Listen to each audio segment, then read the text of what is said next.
Hello, everyone. Welcome to the Team Draft Super League, where the better player always wins and luck never gets punished. Oh, come on! If it makes you feel better, the team with the Cheon jersey won that round. That was so sad. I mean, okay, so that last game, I felt like I had to attack because he has the monument in play, and if he draws any of his greater sandworms, I lose. If he draws his 6 damage spell, I lose. But if I have the two creatures, okay, if I have the 2 creatures in play, and he draws like a smaller creature, I can still block and I'll still be okay. Even if he has a Cartouche of Zeal, I would think that I'd take 4. I don't know what. Oh God. But I just thought it was really hard for me to beat the monument by playing defense, so I had to try to race him. I don't know what you would have done there. As I said on the broadcast, I would have held back one of the 2 Harrier Nagas and played around Cartouche of Zeal. So. Oh, you mean played around the Cartouche of Zeal that he drew off the top of his deck?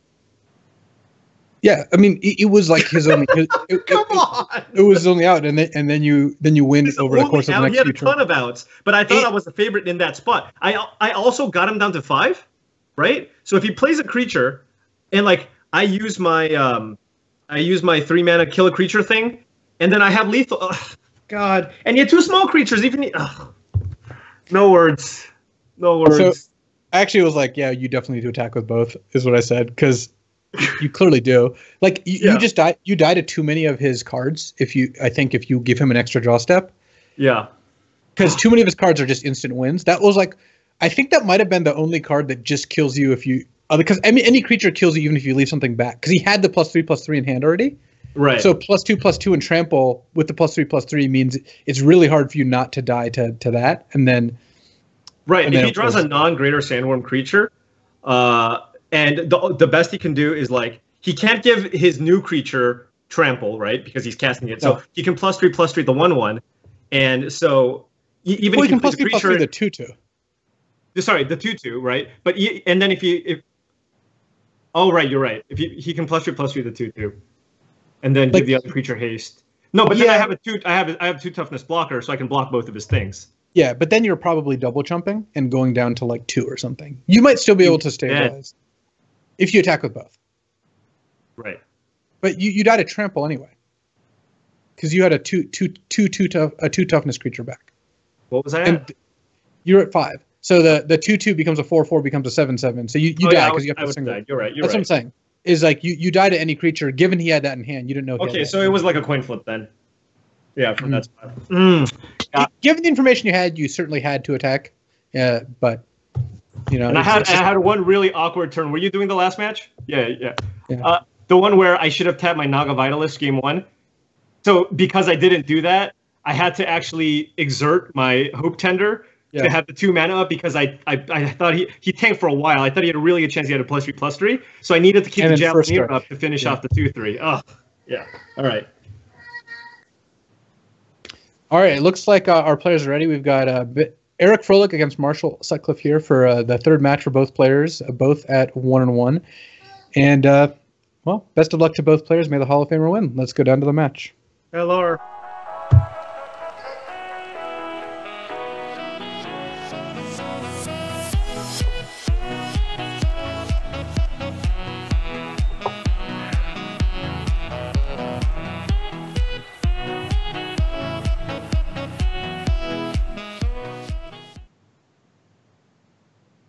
Alrighty, welcome to round 3 of the Team Draft Super League. I guess this is round 4. I don't know. Round 4. We've got Eric Froelich at the top with a pretty solid red-green deck, and he's actually on the play here with Frilled Sandwall into Initiate's Companion or Exemplar of Strength, which is pretty nice. Meanwhile, Marshall with a clunkier control deck that managed to go 1-1, defeating me thanks to, I think, me not pulling the trigger on Forsake the Worldly. Yeah, but Marshall's hand is actually quite strong as well. He has a pretty good curve.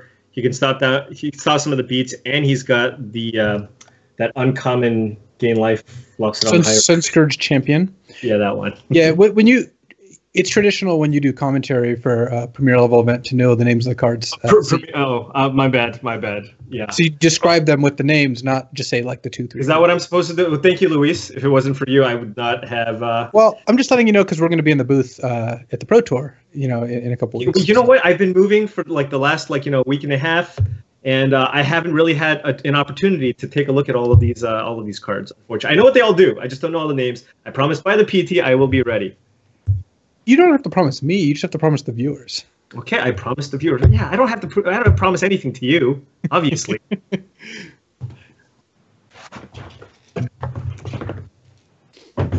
So Marshall opted not to cast Unquenchable Thirst on that tapped Frilled Sandwalla. What do you think about that? He's your teammate. I'll let you weigh in on the value of his play. I mean, I'm just trying to see how you can excuse this because it's just extremely bad. Oh, God. Well, I mean, Fro's not going to be able to pump it for a while, but like Marshall doesn't know that, and Marshall just has a lot of good plays next turn. I think his thought process was that he's got the Dosu serve in his hand, and that should be able to keep everything at bay. Wow, what a start! I guess you're assuming that he thought about it before making the play, which I guess if he did, maybe he would come to. You're literally just laying beats on both of us at the same time. You're just two-pointing us. Oh my goodness! And people wonder why we make fun of you. People. Do you remember the first interaction we had, by the way, when I came back from Curacao? No. We were doing Magic TV. It was me, you, and Mashi, and we were like kind of teasing you a little bit. And then in the comments, everybody was like, "Oh my God, Paul, you're such a bully. What the hell's wrong with you?" And I was just like, "You guys just have no idea what it's like. You guys just don't know." Well, now people know.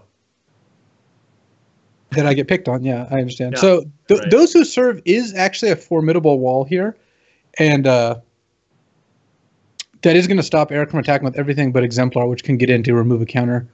Right. So this is a turn where Eric would have loved like a Cartouche of Zeal, but he does get to play Ronus' Monument, which maybe allows him to... Oh, you mean like off the top or something? Yeah, that would be pretty good, I guess. That is the best kind of Cartouche. Cartouche of Zeal is way better off the top than anything else. Marshall, what are you thinking about here? What is that pause?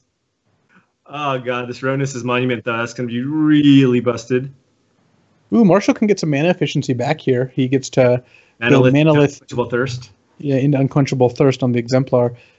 But yeah, the one thing that's brutal about this, and it's really a shame that this interaction is going to come up, is that Fro's going to get to Ronus' Monument, the Initiate's Companion, attack and untap the Exemplar when he hits with it, because it has Trample, so it's a guaranteed hit. So you think Fro's going to see it? Yeah, I think Fro's going to see it. So is everyone else. Oh, we're so dead. We're so dead. The only reason I really like this is just because it's a neat interaction, and Magic's interesting because it has like. The only reason why you like this is because this is a totally one-sided blowout that favors your team. Oh, right. Okay. Yeah. Okay. What is that? What's that mummy that's in Marshall's hand? It's a disposal mummy. It's a 2/3 for 3 that exiles a creature in a graveyard, or exiles a card in a graveyard. Goodness, why is that in there? Okay. I don't know. So, why did you have a Moaning Wall in the deck? We got a Sandblast here. Yeah, but Ifril can cast Greater Sandworm this term thanks to the Oasis Ritualist. Yeah. So he can buff up. Oh no! So now he can, if he wants, he can buff Exemplar Strength and just get in for 6. Seems pretty good. As long as Marshall doesn't draw Hour of Revelation, that's what we're hoping here. We have outs, folks. We have outs. Wait, why isn't Fro playing around Hour of Revelation? I don't think he really has a choice here. No, he doesn't. Mute. Marshall doesn't even have great luck. No, and because of the 5/5, okay, he can Sandblast this if you want. He can, but because of the Unquenchable Thirst, that's not even getting particularly good value. So I'm happy with how this turned out. Yeah. All right. I mean, Marshall, Hour would have been good, but also he has Lake Claim in his deck. That would have been a really sweet one too. Marshall has actually a lot of pretty potent late game cards if he can get there. I mean, that's why you play 2 Manaliths in your deck. But Fro draw an abomination of a draw, but it's still actually going to work out pretty well. He can just 9 Marshall with the Greater Sandworm and not even bother attacking with the other things. He could also just sandbag the Graven Abomination because of Hour of Revelation. If Marshall had it, he almost assuredly would have cast it last turn. Yeah. So I think Fro's better off not playing around it. I mean, I think Fro just needs to just get in there with the Sandworm, right? Yeah, and just pass. Yeah. At this point, there's no real reason to overextend. Marshall just doesn't even have an answer for that Sandworm. Sadly, Marshall's now just dead. So. Oh, sadly? Sadly? How sad are you, Luis? Really?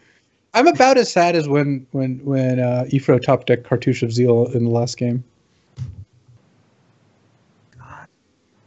We could have. Why didn't they have us do commentary round 1 at least, so you couldn't see those brutal losses? God, that feels so bad. We could have done commentary on our match, except it didn't last very long. You even complained. You said, "Oh my God, can I catch a break?" And you went 2-drop, 3 mana, 5/5 into 4-drop, into 5-drop, and you stopped at 5 lands. To be fair, one of the turns I was wishing I had 6 lands in play so I could pump my 3-drop twice, but other than that, it was actually pretty good to be only on 5 lands. And it was so insane. Like every pack in the last pack, I was like cutting an even better zombie, but you still got a good zombie out of that pack. Yeah, it was just really good drafting. So Marshall was a cool player. He's going to incredibly lucky. Sandblast his own Sunscourge champion so he can eternalize it and go to 10 and survive for a turn. Yeah, but Marshall's just going to play another big thing and we're dead. So he goes to 10. Now he can block the Greater Sandworm at least. Ifro might be open up the door. So is Marshall dead on board? Door? I don't know, like maybe just like a very small door, but not one Marshall can fit through. Just the tiniest door. So Marshall has to block. Yeah, I mean, does Fro potentially have a lethal attack if he just plays the Abomination on something and pumps up the Sandwallas? No, I think he's one short.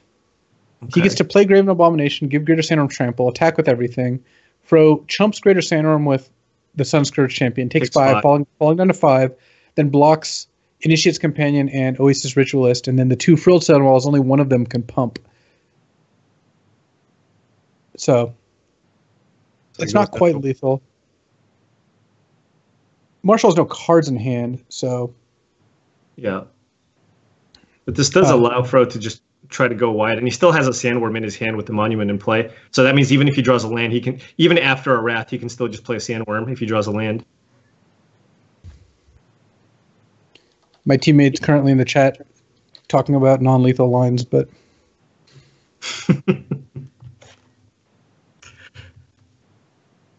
Well, another non-lethal line was not, using your disenchant on the Unquenchable Thirst.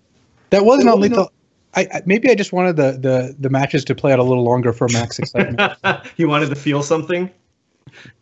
Oh God, just the chump blocking 5 mana 4/4 flyer? Yeah, we have to chump block. Great. We could just go down to 3. Okay, well, that's got to be lethal now, right? I guess it doesn't change that much because you still can't pump the Sandwallas.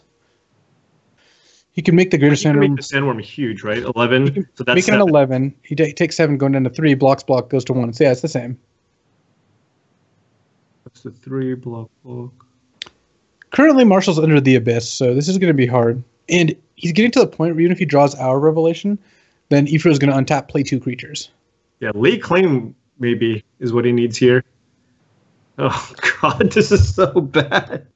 Right. I mean, Marshall's draws aren't terrible. These are all good cards he's playing. Greater Sandworm is just unbeatable, though. Oh God. Well, that will do it. That'll give Greater Sandworm Trample attack. Marshall falls down to 6 and then gets flinged to death. Yeah, super lethal. All right. This is brutal because I was hoping to get to play again. I play Kenji last, but since you're playing Ben next round, right? So it's the odds that I have to play after this is just extremely small. Oh man, I really thought I had a decent chance that last game. Man. You did. Mathematically, you had a very decent chance, actually. You got lucky to top deck to beat you. Oh, okay. In case you were wondering. No, I wasn't wondering. No. Oh, God. I mean, my deck isn't great, but I also kept the one lander in the second game. You really didn't need more than that at the beginning of that sentence. Is there anything else? Oh my god. All right, so sideboard. It's Marshall bringing in here. I didn't sideboard against you. I just clicked submit as soon as we were done. Yeah. To be fair, it's because I have no playables on my side. Deck, you don't really need to bring in anything. Well, I would play 16 land if I could, but I didn't have another playable on my sideboard. Against Marshall, I actually got to bring in the Gideon's defeats, but that's about it. Yeah.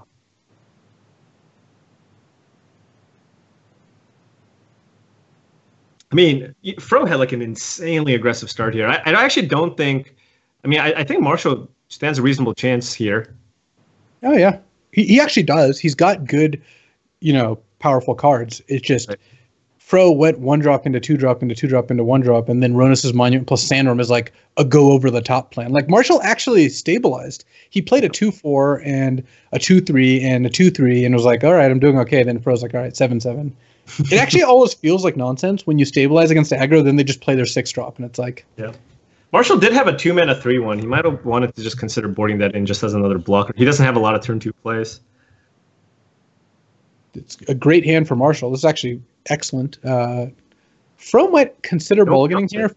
If Fro doesn't draw a mountain, this hand is real bad. Yeah, so because he needs a mountain so badly, would you consider just cycling the Green Desert? If you keep this hand, you're cycling the desert. I don't think you're possibly gonna play that desert. Yeah. Oh, and we got the Wrath. We got the Wrath, folks. Hour of Devastation. Yeah, I mean, 2-drop into defensive, 3-drop into draw 2 into Wrath is kind of how control decks draw it up against Ifro's bad hand. If Marshall can't win this game, then he's I don't know what he's really hoping for. So did Fro keep? It looks like he kept. All right. It's like if you went Harrier Naga into Harrier Naga with multiple removal spells and pump spells. Like if you can't win that game, I'm not actually sure what you're hoping for. I mean, I had a solid start. I know you're saying things, but I think I played that game. I played to my outs of that game, and it was just very close. You played great and got unlucky. Does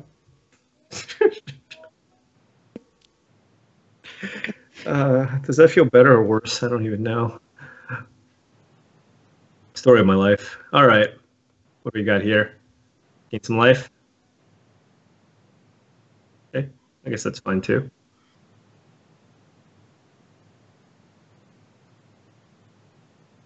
So Fro likely to lead with maybe the Monument to try to force through damage. Yeah, if he plays Monument, he can then next turn play Initiate's Companion and attack with a 4/4 Hope Tender.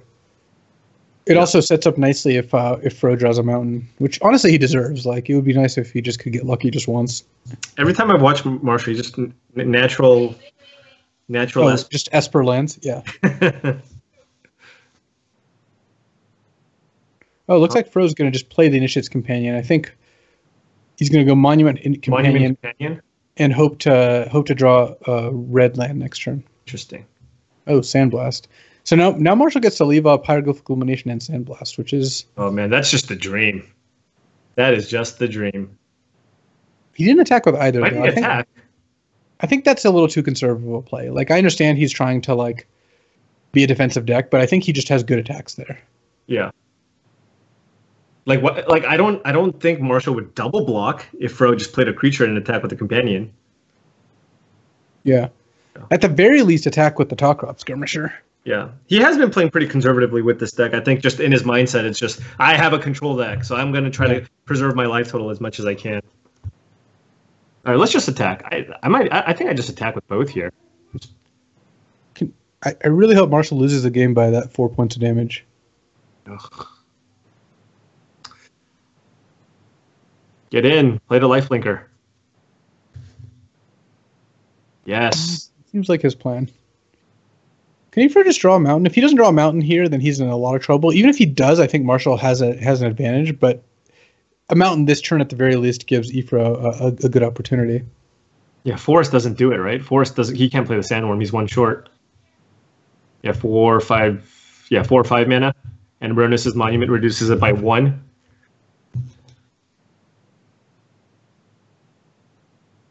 Recycling 4 Mountain, nice.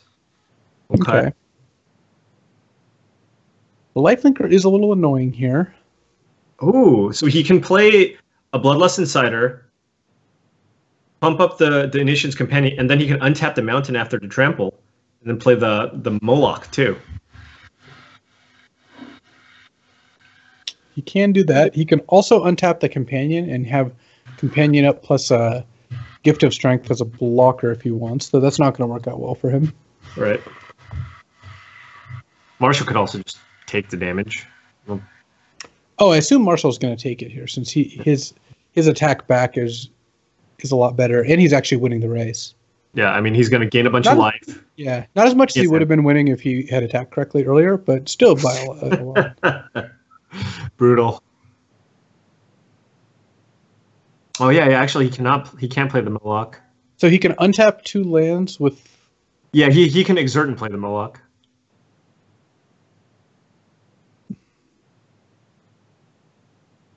Yeah, but then he's unable to play the Greater Sandworm next turn, which is unfortunate. Which is a lot worse.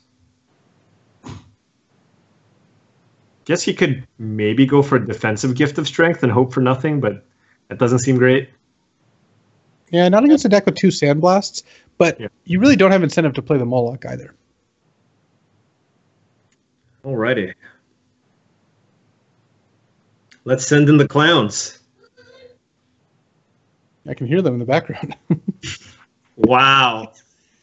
Once you start getting to the little Cheons, you're asking for it, Luis. There is a line. There's always a line.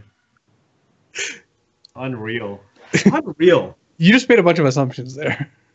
No. We all know what you meant. Look, the smiley. There's a slight delay. I know there is a slight delay in the chat. All those smiley faces are before you said what you said and before what I said. What I said. Yeah. Look at that. So dumb. What is going? Okay, Kyle, don't go to Daddy. Go over there. Go over there. All right, so okay, so Ypro does go for the Gift of Strength, which will get countered by Sandblast, but the follow-up Greater Sandworm is still going to be pretty good here, and Marshall doesn't gain any life off this attack. But he does have the removal effect, though. He does have Lethal Sting. That is gonna be tough. Yeah, and I think Fro. I mean, he's just going to play that Sandworm to stabilize, right? All right. It's a madhouse. He's going to get to play the Sandworm and untap Initiate's Companion with itself, thanks to Ronus's Monument. But I think the Lethal Sting is going to make it. So Marshall's going to send us to a game 3 pretty shortly here. Right. Attack for 5. Initiate's Companion, Ronus's Monument, has done a lot of work. Yeah. I mean, Fro does have a super low curve. Again, I think on the draw, I might want to just bring in that 2-mana 3/1. Just all the cheap stuff.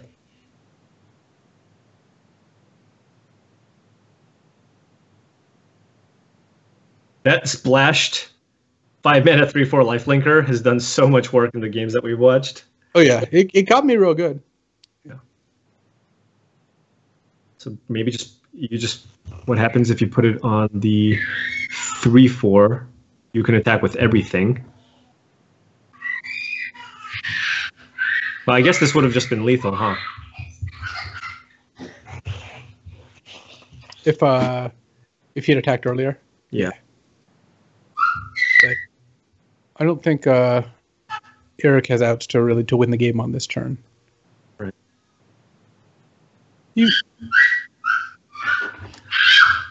Hey guys. Hold on. It's okay. Newman had to go remove a cat hair from his eye. This isn't any stranger than that. I'll be right back. All right, so Ypro decided, seeing how defensive he can be here. Unfortunately, he's at 3. The 3/4 lifelinker is lethal by itself, and Ypro's got no creature that can block it individually. You can put Cartouche of Strength on Initiate's Companion in order to block it. Did we win yet? You're going to. You're going to. So free 5 damage, untap Cartouche defensively on the Moloch. No, probably the Initiate's Companion to block. Well, he could. 3/4. Yeah, I guess the Moloch holds enough things back, and you just chump the 3/4, or block it with 2/2/2s, or block it with 5/3. No, no. Okay. Yeah, I think the defensive Cartouche would have actually been pretty good. And Marshall just attacks with everything here, right? I believe so. Yeah, Eric. And all these little points of damage. I'm really hoping that we have a good game 3 and Marshall's mana base doesn't catch up to him. Okay. Otherwise, I'm not going to have an opportunity to play against Kenji in the last round. You're big for Marshall's mana base. Have you seen Ben's mana base? He's just playing 7/6/3.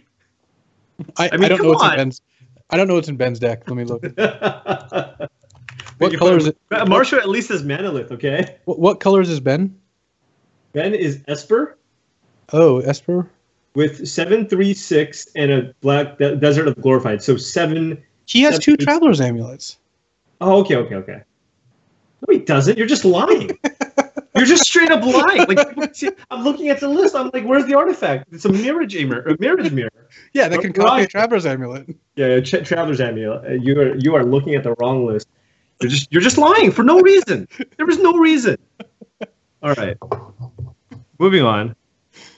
All right, slow draw. Let's go. All righty, bro. Come on. You can do this. Marshall.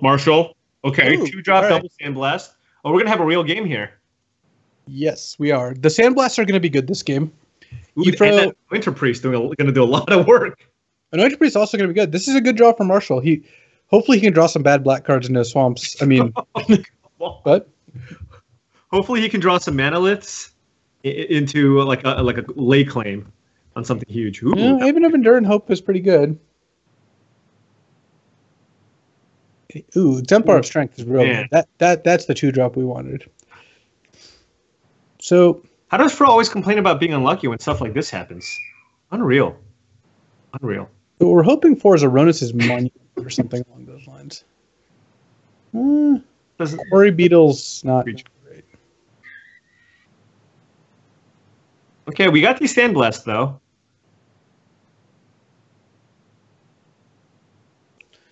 All right, so Thorned Moloch. You pass with Sandblast up. There we go. He's just going to draw Swamp. Don't you know this? Or Evolving Wilds. That'll also do because we can Sandblast. So at least based on the hands here, we have Fro's just going to attack with both. Marshall blocks. Ooh, Aronis' Monument. There we go. Oh, God. Come on. I like that a lot. Come on. So what is this? Sandblast is going to be good here still. It's going to take out the Exemplar of Strength. There's a chance Fro doesn't attack here to play around Sandblast because he knows Marshall has 2 of them. But you're missing out on a lot of damage and an Exemplar counter, so it's kind of rough to not attack here. Right. Like the thing is that Sandblast is just kind of is going to get Fro anyways. Right? Yes, but it could.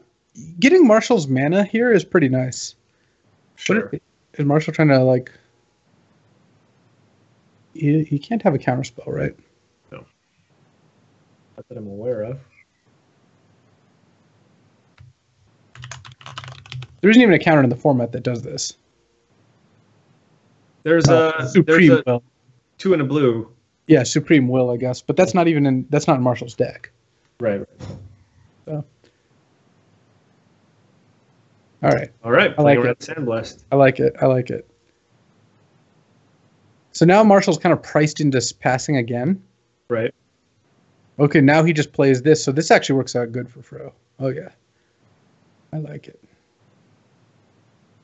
This is twice that, yeah. Ooh, Greater Sandworm, okay. That's a reasonable draw. He's not going to Fro can play the Quarry Beetle, make Exemplar, large. 5? Yeah. Fit attacks. Yeah. Jeez. God, that Ronus's monument doing so much work. Yeah, I was hoping he would draw that, so it's pretty good that he did. Oh, really? Really? That's what you were hoping for? Yeah. All right. Can Marshall just draw just another black card? Swamp would be reasonable. Yeah, black card I think would be pretty good. Okay, cool. He's got Sandblast up. This is the worst. So now Fro can play the Bitterbow Sharpshooters and pump the Quarry Beetle and attack with. Wait, what did he? Did he just draw that? Yeah, it was really good though because it's a 4/4 No, vigilance. it wasn't. It was awful. This is the worst. Stop it, Fro. Draw your 3-mana 3/1 do nothing. So now Marshall can trade a Disposal Mummy and a Sandblast for the Beetle, which I think he actually is forced to do. What? Oh, he just took it. Okay. Goodness. You got to use those Sandblasts. He actually did have to use it that turn, I think.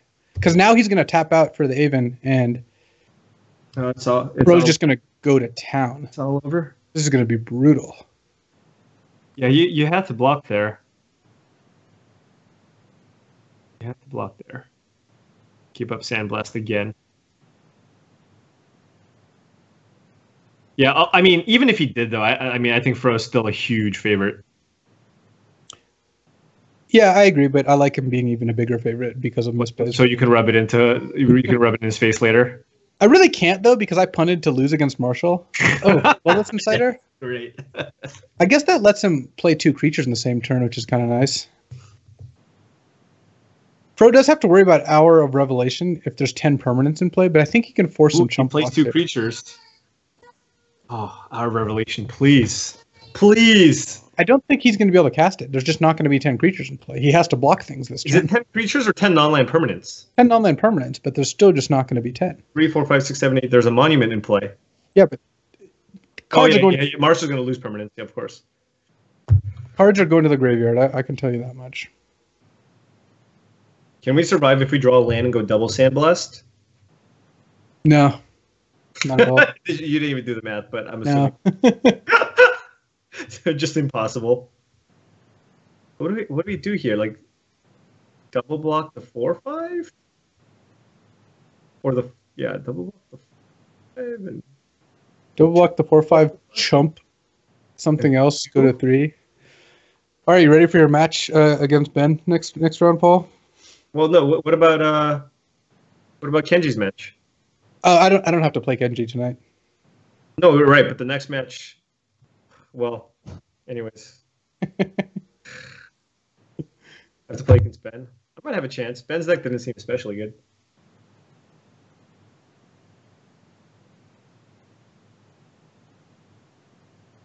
It's kind of funny that you were the 3rd black drafter down and had an almost mono black deck. Yeah, that is a function of the cards being worth different amounts. Yeah. I wanted Kenra Eternals and you didn't, Yeah. I mean, I was taking the Naga Warriors or whatever. Hi, Daddy. Hi, Daddy. Hi, Kyle.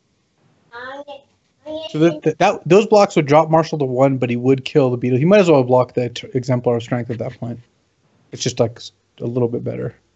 But either way, I think Marshall's not getting out of this one alive. And he's getting out of this turn alive. He's not getting out of this game alive, though. Yeah.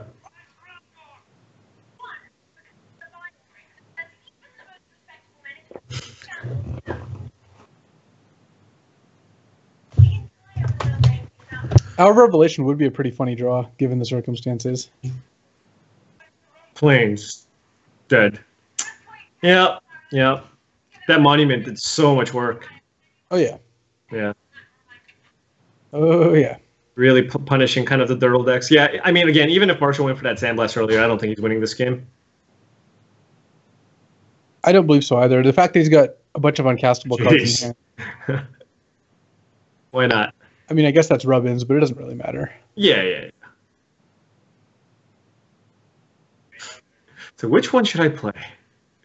Give it haste. Get in there. Come to think of it, it was pretty lucky that Eric drew that monument. That was a really good draw. Yeah, it was. Those Sandblasts basically deal with everything. And the thing is, Eric doesn't have a ton of combat tricks in his deck either. Daddy! What is it? Your Uncle Eric. No, this isn't Uncle Eric. That's a different Eric.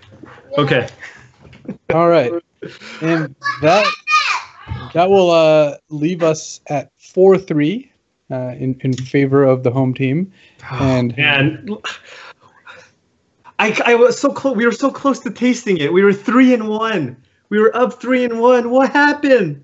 You lost 3 matches in a row, and then now we're at a severe disadvantage. Oh, is that what happened, Luis? That is what happened. Okay, thank you. Thank you. I'll tell you the same thing that I told Kenji. What happened was variance catching up to you guys. So, God, that loss. Both. Well, actually, we can't say like this game. Like at least this match, like Fro just kind of was pretty convincingly won 2 of those 3 games. So, yeah. Yeah, Frodus' monument did a lot of work. That's not even. Come on. That's decent. Please. It got the producer to laugh, so I feel no. She's just a very happy person, okay? Oh, God. Okay, it's okay. We can rally. All right? It's all about Kenji. Ooh, Lee has a good point. No one's ever blown a 3-1 lead before. There's not been that many matches. This is week 8. We've had 7. I think he was talking about the Golden State Warriors, but... Oh my goodness! Yeah. Well, we're just the role players. Our stars are on rest. Yeah. Yeah. I had a really weird. Kenji's your LeBron. He's 2-0 right now. So he is. He needs to carry us. He's got to step up a lot because again, my deck is pretty mediocre. Hopefully, Ben gets massively mana screwed with his non-Traveler's Amulet 3-color deck, and hopefully, I can curve out. My deck is missing a playable too. I'm like splashing a Desert Ceradon. So. Yeah. You did side in a Moaning Wall. Against Fro, though. Yeah, well, I mean, it did block a large percentage of his creatures, so that'll do it for round 5. We got round 6 coming up next of the Team Super Draft League or Team Draft Super League. I don't know. Something along those lines. We will see what happens between Hall of Famer and 4 PT Top 8 plus Pro Tour champion Ben Stark playing against Paul Cheon. Don't you dare. Okay. What?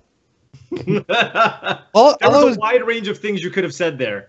A very wide range. All I was doing was on the top end of nice things you could say. I was just doing my job as a commentator and listing the relevant accomplishments of each player. You're pretending to be calm. Look at this. Inside, you're just giggling and chuckling. I know. This is... All right. It's rally time. All right. That'll do it for this round. We'll be back soon. Looking for a challenge? Magic Online offers monthly limited and constructed events which lead to the yearly Magic Online Championship. Download Magic Online at mtgo.com and start earning the points you need to enter.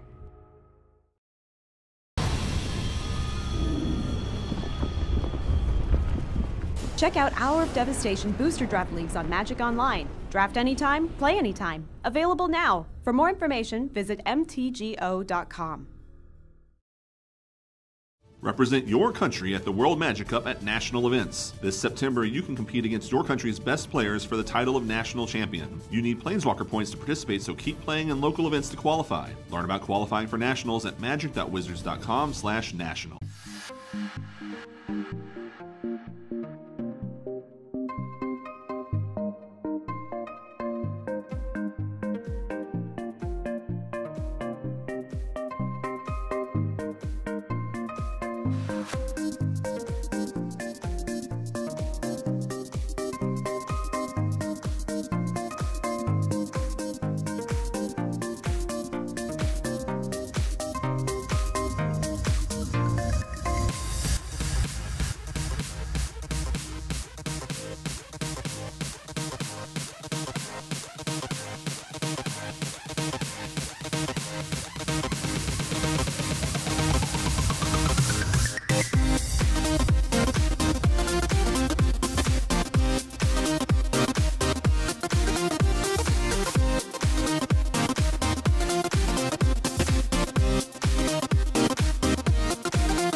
What is up, my friends? Welcome back to coverage of the Team Draft Super League. We are going to head it down to a match between Ben Stark and Paul Cheon. But first, I'm talking to the champion. I'm joined by the champion, Eric Froelich, who just beat Marshall. Champion of what? I mean, champion of going 2-1 in a draft. Feels good. Feels good. Hey, that's 2-1's all you need in a team draft. So, well, hopefully. How you just need one of my teammates to go 2-1. How skillful was it to draw that Ronus's monument when you did every game? Got really unlucky that I had to wait to draw it in some of the games, but if you're gonna get handed a Ronus's monument 13th pick, like sometimes you're gonna get punished by it. Like that happens. Oh man, I was so happy to see that card. It might have been like 12th or something. Just like the super lap. Oh yeah. So how many times have you played with the new cards thus far? I know you've been talking in chat that you're like, I don't know what these cards do. I don't know the names. I have not played with them. This is your very first event. I did a draft earlier today, kind of. I didn't like fully play it out, and I was just trying to at least have some idea of what some of the cards were, but I haven't been able to read the spoil. I mean, I'm literally in the middle of the World Series of Poker main event right now, and so I had to choose to play a day so that I had Tuesday off. So I played yesterday, I play again tomorrow, and I just came off a deep run in the last World Series event that they had for the year. So haven't had a lot of opportunity to actually check out the cards. I did open your stream for a little while earlier today, but it looked like you were drafting garbage decks as per usual, so couldn't learn anything from that. Says the guy that got crushed by me in our match. Well, you were drawing dead to needing to have a third bounce spell, of which you're playing 2. So the sideboarded third bounce spell, I think, was pretty much your only out. And yeah, I mean, I think my matchup is bad against you, though. The unsummons, like the bounce spells I'm talking about, obviously, it's fairly lucky for you to have several of them. But if you had any of them in game 1, I would have lost. And they were, of course, the spells that I'm most afraid of. The reason you brought in a third one. So I think you probably needed 3 to win game 3, but you also only needed 1 to win game 1, and game 2 was a massacre. So yeah, it is what it is. I think that my matchup against you is definitely the worst of the 3, and so it's not too surprising to lose the match 2-1. Your deck I don't think your deck's great by any stretch of the imagination, but the unsummons are really good against greater sandworms. I mean, I'm exerting creatures literally to cast these greater sandworms, and unsummon is just ridiculously good. Yeah, that definitely felt good. Well, with that win, that puts your team up 4-3. So if Ben wins this one, we're down 3-1. Oh, did that turn around?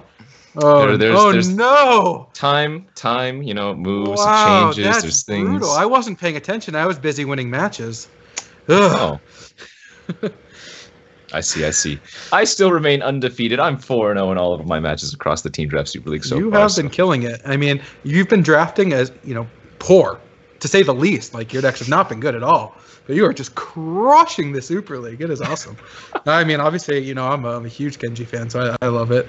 And, you go in with those red aggro decks. It's just Ronson red rocks me. That's the Kenji way. I don't know if these are compliments or not. Man, I feel like you're Luis and I'm Paul compliments, now. Kenji. Gosh. You need to pay more attention to Luis. Jeez. Luis, this is awful. All right, so Ben's got the dirty 3-color deck. They were just talking about it previously, Luis and Paul, where he's got the Esper shenanigans. He does have room for a Bantu's Last Stand, though, or Bantu's Reckoning. And Marshall, well, you played against him. This should be interesting. Yeah, actually, both of these players have probably... Playing against Paul, right? Oh, I'm sorry, they're playing against Paul. Oh, well then... Marshall's deck is actually reasonably playable. Who do you have winning this one? I think Ben's matchup is pretty good against. I think that we are reasonably favored in each of the last 2 matches, and by that I mean not like slightly above 50% both. Obviously, nowhere like a huge favorite or anything. Sure, that makes sense. And so if Ben wins here again, that will be the entire match for the night. You guys will win it 5-3. And next week we do have some more Team Draft Super League. If we want to pull up the schedule for that, I believe we have Dem Boys versus. Do you remember? I don't think that they're up next. Oh, sorry. Peach Garden Oath versus Goat Stew. And that is a play for top 4, I believe, correct? The last both those teams. Win and ends and lose and go home. So, right. Whoever ends up winning the match between us and you guys, of course, will play against them boys in a few weeks after the Pro Tour. And the Peach Card North is actually playing from Japan, so it should be interesting. Hopefully the internet connections are pretty solid, and that's a pretty good matchup against the Stew. Awesome. Yeah. And so that's next week's schedule, ladies and gentlemen. And then we are taking a break for the Pro Tour. And August 1st, we are going to resume with Dem Boys versus, again, the loser here between Channel Fireball and Limited Resources. Mike Sigris, Alex Hain, and Steve Rubin will be playing against Kenji, Marshall, and Paul. So that you and Luis are doing a lot of smack talking, but it's easier now that we're up 4-3. When it was 3-1, it was like can't even say anything, just have to sit back and blame luck. But now we can talk about how skill has kind of leveled the playing field. Definitely. Well, it sounds like the players are ready, so let's go down to the next match. Stay tuned, my friends.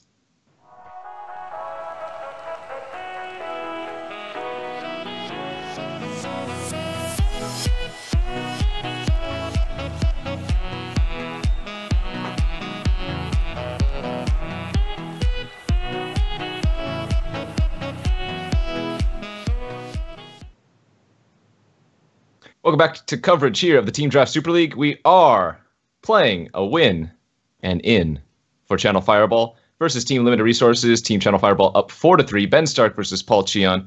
Paul on the bottom, Ben on the top there. We got our players' hands, and what do you see, Eric? It looks like he's got a bunch of invocations in hand. I don't understand what's going on here. It does look like Paul has a bunch of invocations. I couldn't tell you a single card in his hand. All right. That looks like a Splendid Agony in the middle. That one. Correct. Be confident, and I could not tell you what any of those other cards could possibly be there.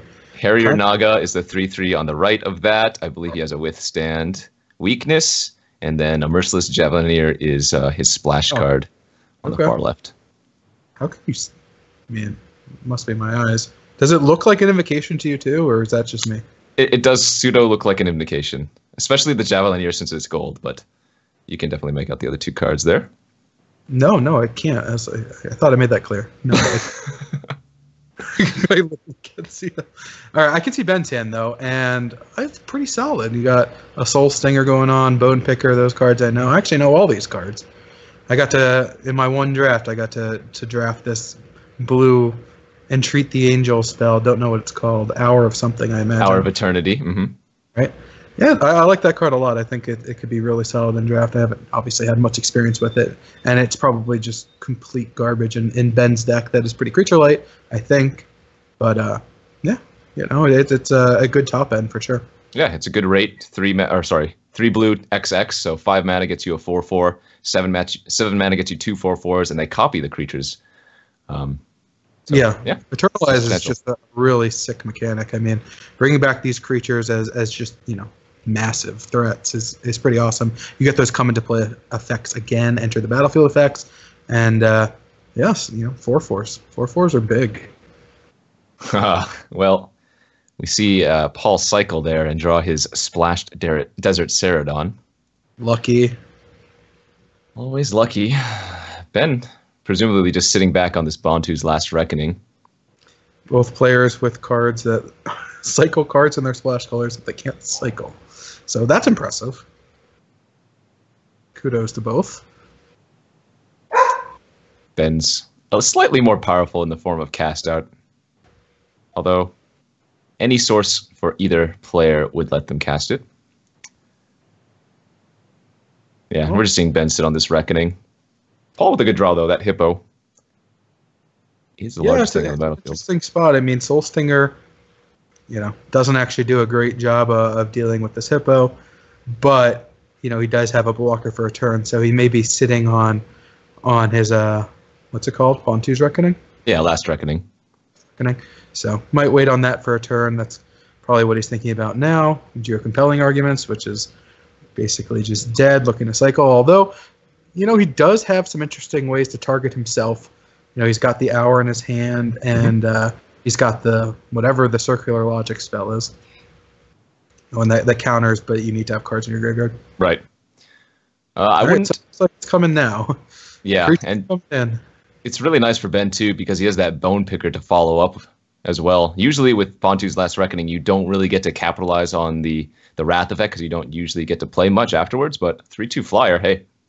Yeah, Splendid Agony, a pretty strong answer though.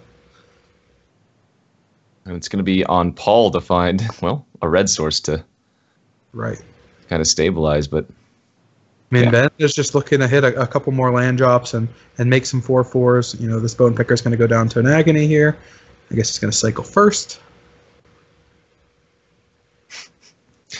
I'm not liking Paul's chances.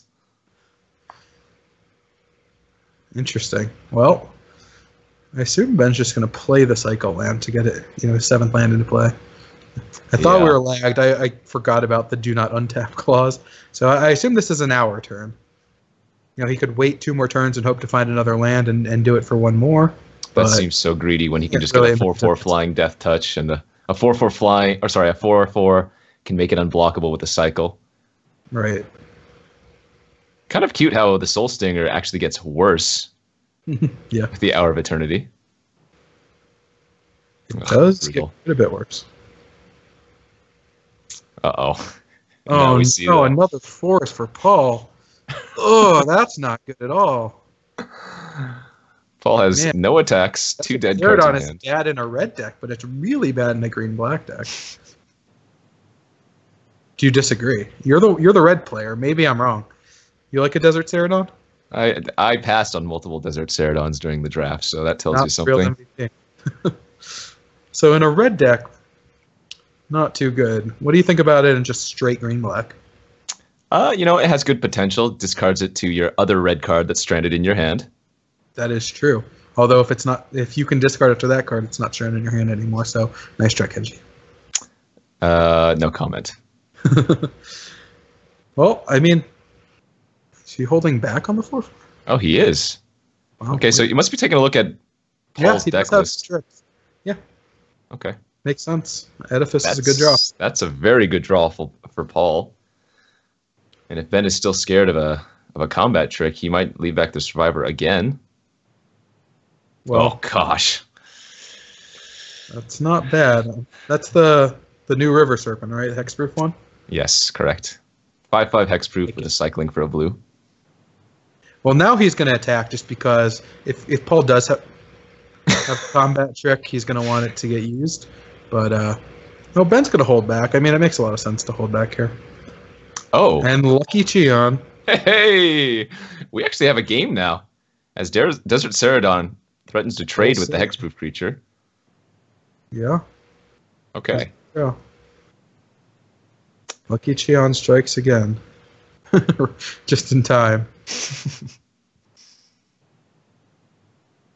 All right, Bone Picker gets edificed down.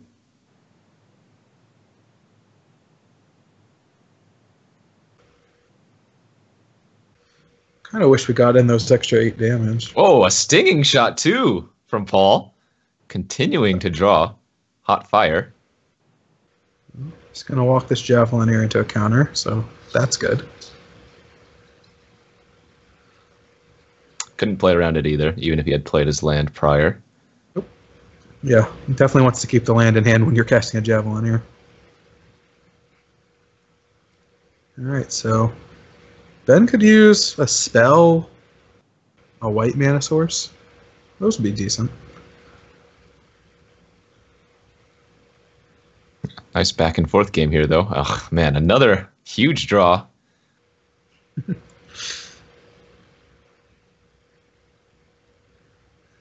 Alright, so Jig is up. Obviously did not have the trick. It's going to shrink this thing, take 1, but Horror's a pretty good follow-up, so Paul's going to need to find another good one off the top. Gets a redraw. Luck. There it is. Found it. I do like the fact that Traveler's Amulet leads to more shenanigans in this format, just like the Manolith does. Much easier More to play. shenanigans? Yeah, Oh, yeah, more color shenanigans. correct. But you meant like prowess and stuff. Oh no. Gotta get the value off your archer though. Play your amulet, trigger your archer, deal 1, you know? Like it. I first picked an amulet in this draft, didn't play it. Did you really? That's awesome. I passed you the 3-1 for 2. I assume you took second. Right, I did. Obviously a better card, but I don't know. I like the shenanigans, and taking artifacts seemed good, and I could cut some white cards. The pack was so bad. And then I didn't even end up playing the amulet.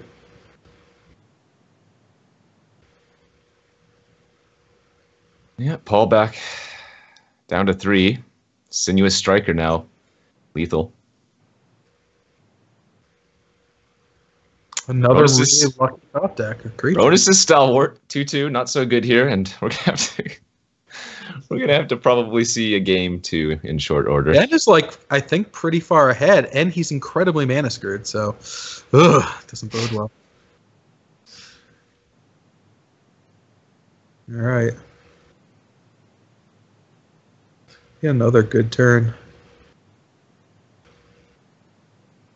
Interestingly, when this what's the 2/2 called? The new watercourser? The Sinuous Striker. He actually has a decision of whether he wants to eternalize it now versus he's got multiple cards that trigger when you discard, and I believe you have to discard when you eternalize it. Right, yep. So getting the extra creature on board is probably better almost every time, but it is interesting that there is some synergy there. I guess Paul's board is completely empty, so getting a 7-power creature out there is not too shabby. And Paul just has no outs. All right, Ben Stark takes the first game versus Paul Cheon. Team Channel Fireball up 4-3. Look at that big smile on Ben's face. You gotta love it.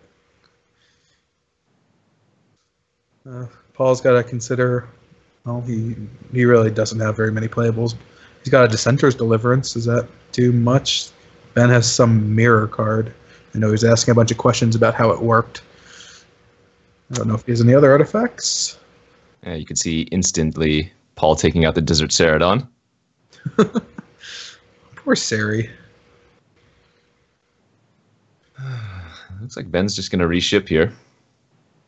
I assume that this blue-black split card is going to be really good against Paul. He's kind of a ramp deck with, just a few 2-drops as well, but not a lot of payoff for being able to ramp up, to a reasonable amount of mana. Right. And I tried to cut that off. I didn't really want 2 Greater Sandworms in my deck, and I took them second and third. But I thought it's going to be a card that whatever other green deck at the table, is being drafted, there's a good chance they're really going to want a card like that. So they were close decisions. I didn't even really know what my second color was going to be for a while. Well, they've been doing some real good work for you in the draft, those last 2 matches that you played. Right. I mean, I ended up picking up, a real late Bloodlust Insider. I got the Ronis's Monument 12th-ish. And, yeah, they're obviously going to be pretty solid. I have the 2/4 that can make 2 mana and the 2/2 that can untap a land. So a couple other ways to make it cheaper. Nothing too exciting, but... Sure. All right, looks like Ben kept his opening 7 and Paul on 6. Yeah, Ben's hand is short blue mana. All right. That could be an issue. Yeah, Paul might just be able to curve out here, 2-drop into 4-drop, but Ben finds the island. Yeah. What's the blue-black split card called? Consigned to Oblivion. What do you think about that card? That card is very good. Really early. Yeah, no, that card's amazing. It's generally just a 3-for-1 as long as you're playing both colors, which, of course, Ben is. I assume he's just going to cast it here, especially with the counter in his hand. Sure. The counter costs 3, right? Correct. Yeah, so it puts a card in the graveyard, which is nice if Paul's going to continue curving out. Plus, it's just a good tempo play. So I like that decision by Ben.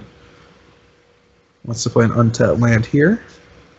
And if Paul doesn't draw another land, untapped land, then Countervailing Winds is going to get that 4/2. Right. I mean, Ben actually has the decision of if he wants to lock down this Vitalist. Doesn't make a ton of sense to do so, so it's not going to, but it's worth considering. All right. It's going to go with the 3/3. Okay. So 3/3 plus 2/2 is best bet here. And I imagine Ben just pulls the trigger. Oh. Interesting. Well, he gets the double cycle here. He has a Wrath in his deck. Right. And I guess Soul Stinger is a really good blocker to all. Oh, gosh. Sometimes there's justice. You know, Justice's name is Stark. Generally, Starks die. Just FYI. What? How dare you? I'm kind of surprised he didn't cycle the. I think it's just a blue to cycle, right? On the Serpent, the Riverwinder? Yeah, it is. Interesting. So he obviously is not planning on wrapping. I mean, I think cycling there kind of made a lot of sense. Maybe he's trying to set up a Wrath and Bone Picker turn again, although whatever. I mean, Soul Stinger's really good on this board. It's just kind of a nice time to Wrath. I guess he knows there's a 4-2 in hand. If Paul doesn't do anything, he just gets to Mind Rod him, which is great. Although Ben doesn't need a land for that. Yeah, I mean, I imagine Paul plays around the Bantu's Last Reckoning, but maybe he figures that the spell makes his creature indestructible, right? Correct. I assume it saves whatever he wants. Correct. If he wants and to, it only costs 2. Right. So he can do that now. All right. Well, and he even drew the other swamp to go Bantu's Last Reckoning into Bone Picker if he wants to. He's just the last card first. I mean, he's not under a lot of pressure here. No, he's not. Taking 5 max on board next turn. Oh, I thought he drew another copy. He does have 2 in the deck. Right, that's why I thought he drew another. Okay. Lucky Cheon. That is always a very good draw. Painful lesson here. He just finds it all. Like, how does this guy do it? I mean, he's gonna lose this game in a complete massacre, but that was a really lucky sequence. Admittedly true. For a game that's not remotely close, you have to admit that was a lucky sequence of draws for both. I will grant some luck. You know, if you're going to get completely annihilated by a Wrath effect, at least you got to put up... What? Wow, look at that! You got to be kidding me, this guy. Yeah, just can't ever... It's nothing. Can't ever beat the Riverwinder next turn if he draws a land. But no, yeah, I mean, sure. Ben has 5 cards to Cheon 0, but that was lucky. We all know it. The real loser here, Kenji Higashira, who would have gone 3-0. They're just taking wins away from you. I know. First Paul 3-0 is the very first draft we do, so I don't get to play my last round in 3-0 that one. Oh, man. I mean, this game is definitely not over. It's pretty rough shape, though. Jeez. Nope. Ben is short on blue mana. He's got 4 blue spells in his hand. He doesn't have enough lands to actually cast his Serpent, or whatever it's called. So, game is definitely not over, but, I mean, just Paul's deck just doesn't have a lot of top end to begin with. You know, Ben does have a counter. Yeah. Well, and the Consign to Oblivion #2 can even bounce the Edifice for Paul, for Ben. Right.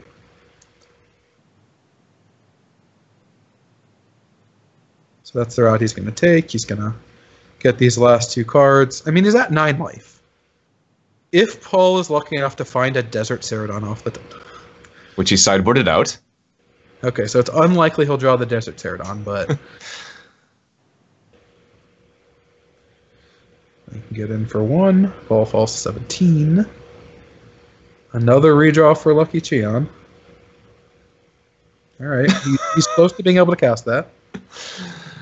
That was a hate draft on his part. Of course, and a good one. Yeah. Lurching Rot Beast in the graveyard, the only other zombie in Paul's deck. What does this card do? That is a Mirage Mirror, which can copy any artifact, creature, enchantment, or land on the battlefield. I know Ben was asking in chat, what happens if I copy an aura? Specifically, lay claims. And nobody knows. Nor will they ever. Level 5 Judge Marshall answered for us that it would simply die, go to the graveyard. Oh, yeah? That's not good. Oh, this is so brutal. The Riverwinder has hexproof, too, so he can target it with the Mirage Mirror. It's not even Shroud. Yeah, sounds brutal to me.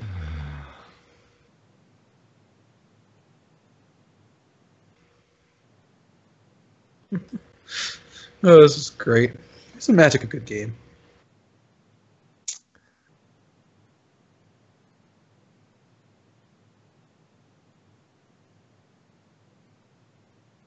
I thought you guys really had it at 3-1. I'm gonna say that. Like, these kids showed us something. Even I only get to play up to 3 matches, though. Yeah. I mean, you're a shark. You've probably done more drafts than all of us combined, and not too surprising to see you winning. All right, let's see what Ben opts to go with. There's no wrong way for him to eat this Reese's. But there are more correct ways. Desert of the Glorified in Ben's graveyard is going to turn that unquenchable thirst into a nice claustrophobia effect. Oh, the zombies will have menace, so it doesn't really have that big an effect. Mirage Mirror somehow turns into a serpent. Oh, man. Poor Paul. Obviously, I mean, I think this is a bad matchup for him. He's also had to mulligan both games and just... Ben just found the reckoning. That card is really good against this kind of deck. You know, he's got to play out like these kind of mid-rangey creatures. He's got a bunch of 2/2s for 2 and 3/3s for 3. And he has no choice but to put him out there. And, you know, Soul Stinger and those type of cards are going to force you to just go completely wide. To cast out off the top, too. Oh, Ben just has it all here. Better lucky than good. All right, well, that is going to be it. Coming from behind, a 3-1 deficit, Team Channel Fireball is going to win this week's Team Draft Super League 5-3. It was looking good for the good guys for a moment, but evil sometimes triumphs. So congratulations to you, Eric Froelich, Louis Scott Vargas, and Ben Stark. They're going to win over Team Limited Resources 5-3. I mean, you guys had Paul. He designed the set. You had, you know, Kenji, who's done 92 drafts already, and Ed Marshall, of course, decided what every card is rated. So that's a pretty big edge. I think I like your guys' chances. It's going to be a great match with you guys against them boys. A lot of great drafters. It should be really exciting for sure. Yeah, speaking of, here's the round 3 schedule. Next week, ladies and gentlemen, we have the Peach Garden Oath versus Goat Stew. And after that, after the Pro Tour, so we're going to skip a week, we have Dem Boys versus Now Us, Team Limited Resources. Thank you, Eric, for joining us. Thank you for the games. Good job to you guys. Thank you for letting me rib you. It's all in good fun. It's all in good fun. Twitch chat does a better job of it anyway. So I try to keep up. Obviously, you know, there's a reason you're the best streamer. Big fan. Anyways, my friends, thank you for watching this week's Team Draft Super League. Again, congratulations to Team Channel Fireball. Please tune in next week. It will be a good one. But for now, that's going to be it for us tonight. For Kenji Yagishira, Eric Froelich, and everybody else, have a good one. For Cat Hair.